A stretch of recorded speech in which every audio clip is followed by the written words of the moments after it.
is just fantastic.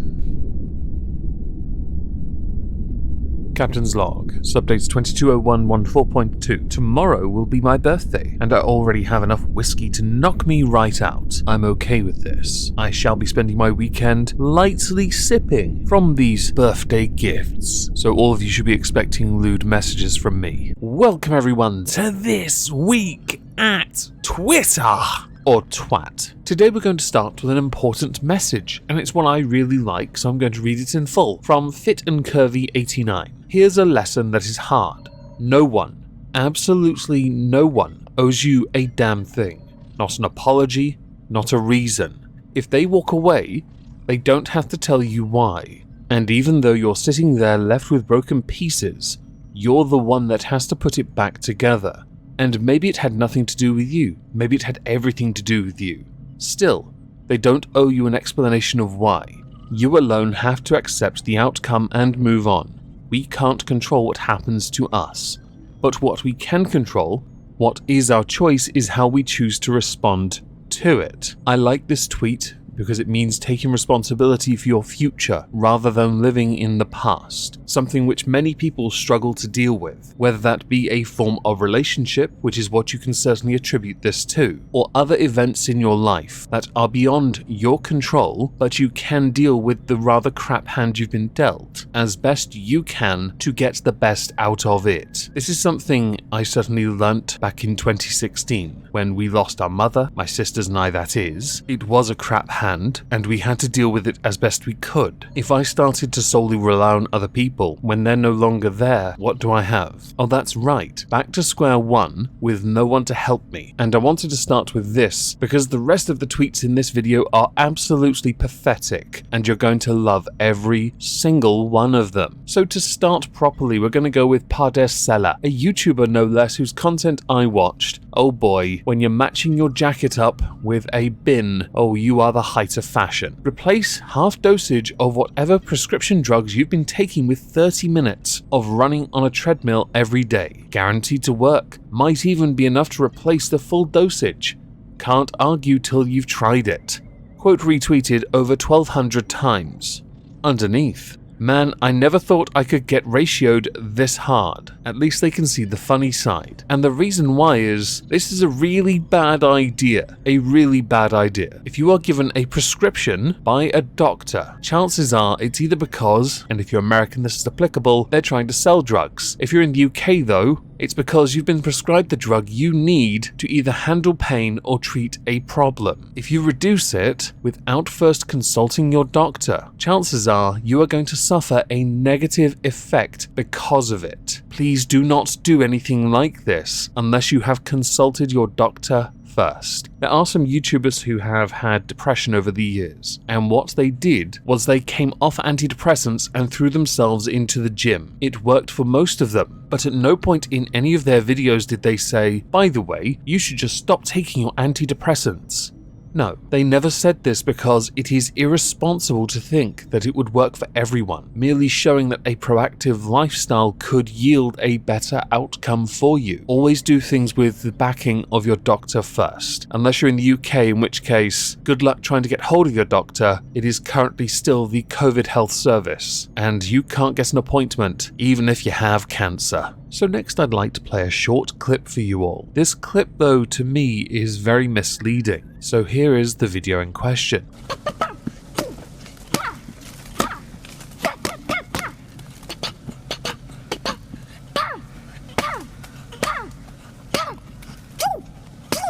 The caption for the tweet is, "World's strongest girl punches down a tree using amazing boxing skills," courtesy of The Sun. Now I don't know about you, but as impressive as that looked using those 4-ounce gloves, I couldn't help but notice that, well, I think termites did the majority of the job, because that tree looked remarkably rotten. You could tell when it was breaking that the tree was hardly in the greatest of conditions. In fact, the trees next to it would have been a better option to demonstrate these amazing boxing skills as the world's strongest girl. And to be honest, when you're punching a dead tree, what are you actually proving? Nothing really. Although you do have an object that you get to have fun with, which could in turn become a health and safety hazard when that hollow shell falls on top of you. All you're doing is breaking up some already broken wood. Again, termites. Also, as a final point, just because you're throwing punches does not mean you have amazing boxing skills. When the tree falls on you, please demonstrate your amazing boxing skills by not getting hit by the tree. It is one of those skills in boxing many people don't seem to understand. Throwing a punch and not getting hit is key. Throwing combinations doesn't demonstrate amazing boxing skills, it just demonstrates you're just willing to hit something that's hollow on the inside. If you want something that has a bit more density to it, I'd recommend just smacking your hand against a wafer that's been rolled up. You might find it's a bit thicker too. You might break a nail though. So to move on from that, we're going to go to some audience participation from Kimberly Phillips, Libertarian Kim.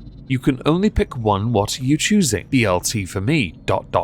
Underneath the 6 images: grilled cheese, tomato sandwich, bologna and cheese, BLT, peanut butter and jelly, egg sandwich. As I'm British, we do things a little differently here. Tomato sandwich, non-existent, doesn't exist, go away. BLT, sure, minus the L and T. Grilled cheese usually has ham in for a lot of us, so bologna and cheese can be discarded. An egg sandwich, maybe as an egg mayo baguette with bacon, because again, bacon. And peanut butter and jelly is only applicable if the peanut butter is crunchy. If you say smooth, you're a heretic. So for me, what would I choose? You're right, a B sandwich, minus the L and T. I don't need the tomato to make the bread soggy, I don't need the lettuce because honestly why bother? I'll just take the bacon because I don't see a reason to defile the rest of the sandwich with tomato and lettuce. And if I can't have that, peanut butter and jelly. Do let me know which one's applicable to you down in the comments. There is this resurgence of words I don't quite understand. I don't quite get why they need to exist, and I've seen many debates concerning these words as to whether or not using these words is in any way a slur against people within those communities. Take for example, Philippinx, with an image underneath, Valorant's new Philippinx agent Neon is voiced by a Filipina, designed by a Filipino for the first game. Representation matters behind the scenes and publicly. So why does an X need to exist? Is that just your way of pigeonholing? I'm confused. I thought these were slurs, something which I referenced because I saw Zorro trending, and the reason why is because Zorro's going to the CW. You know, that network that's losing lots of money and has utterly ruined The Flash. A young Latinx, yeah, I'm saying it like that, woman seeking vengeance for her father's murder joins a secret society and adopts the outlaw persona of Zorro. It's either Antonio Banderas or it's nobody. I know more and more people are starting to talk about this gender bent thing when it comes to characters that exist already. Couldn't care less. I didn't like the Zorro movies as a kid, still don't care anymore. And also, it's the CW. I fully expect by the end of the show's run for everyone to be Zorro, or a superhero with superpowers. It's the Latinx part, or Latin X. I thought it was a slur, and upon tweeting that out, pretty much everyone said, yeah, I thought it was too. So can people do me a solid and make up their bloody mind as to whether or not things like this are in fact a slur or not, along with explaining to me why these terms even need to exist in the first place, because I still don't quite understand yet. I guess while we're in this ballpark of discussing race, no, I'm not going to be that guy. Adam Friended, who claimed Boba Fett is culturally white. A retweet of fangirl Jean, whatever. The accompanying thing is a Twitter thread, but I'm going to read the first one because, honestly, you'll get the problem by the time I finish the first tweet. Claiming Boba Fett is culturally white despite him being played by an indigenous man of colour is the exact kind of racist effery fans of colour have to deal with in the Star Wars fandom on a daily basis. White supremacy is a hell of a drug. I'm not going to dispute there are going to be some people that make these kind of claims. The Boba Fett being culturally white thing, it's effort. And as is well established, I'm not the biggest fan of Star Wars anyway. Hell, I only made the Moist Windu avatar to annoy Sithy, and it worked. Best $60 I ever spent. Now that wasn't the main problem, the culturally white comment, because I can't really dispute or refute it. Although for the sake of it, in a Twitter thread, you've included no sources, but you have turned off replies for anyone that, you wouldn't want to reply to this.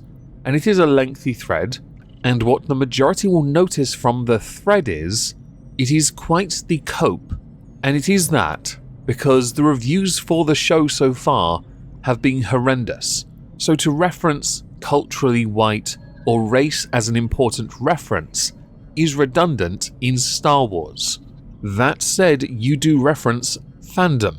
You'll be hard-pressed to find any fandom where there isn't going to be a wing of that fandom that you would dub toxic. For whatever reason, you want to dub it toxic. And so to me, when I read this Twitter thread, the first thing that I thought was, the reviews have been destroying the show. Are you sure you want to focus on something quite inconsequential when the show itself has been dubbed rubbish? That said, I could be wrong. Boba Fett could be a fantastic show, I wouldn't know. Again, I couldn't care less about Star Wars.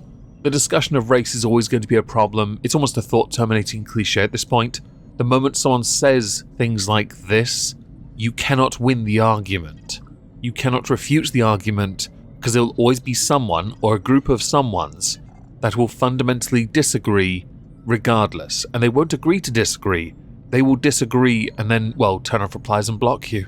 So while we're in the ballpark of fantasy and fiction, good morning from Sophia Narwitz. Accompanying it are 4 images from Hand. How the Avengers would respond to the Capitol riot, a thread. Buckle yourselves in, people. The Avengers are on this. Black Widow enters hotel room where Jack Dorsey is tied up. Rips duct tape off his mouth. Jack, I'll do anything you want. Black Widow, disable POTUS's Twitter now. Jack fumbles with his phone. Done. Anything else? Black Widow, yeah, trim your beard for God's sake, tosses him clippers. Because she was carrying those in her back pocket. Hulk grabs a selfie stick from one of the guys and beats him over the head with it. Deeming it too small, he grabs another guy's Confederate flags and takes out a whole swath of rioters. He then tosses the flag to Cap. He uses it as a javelin to impale a fleeing Ted Cruz. Hawkeye hears Iron Man in his earpiece say, looks like Orange Julius is tweeting from another account. Hawkeye, on it. He locks in on Trump through the White House window and fires an arrow, knocking the phone out of Trump's hand. Hawkeye, damn that felt good. Thor comes face to face with the Viking guy, says defensively, pff, what a stupid outfit. Star-Lord, he's dressed exactly like you. Thor, not likely. I don't wear rabbit hats. Rocket, it's a raccoon. Thor, whatever. The point is, I do not look like him. Captain America tells Falcon, I fought Nazis once before. They're extremely dangerous. They then see the guy scaling the Capitol wall fall into the shrubs. Falcon, you sure these are the same Nazis? Iron Man lands by the guy carrying the podium, says, mind if I borrow this? Then tosses it to Hulk, who swings it like a bat at the mob.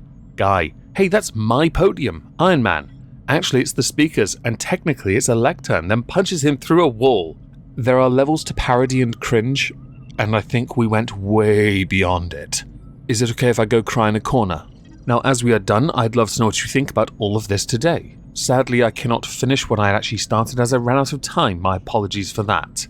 If I don't see you on the Moistonian channel for a political recap, or tomorrow on this channel at 9 PM GMT for a birthday stream, yes, it's mine. Hi, 36, I know. I hope you'll have a fantastic day and subsequent weekend, and thank you all very much for listening.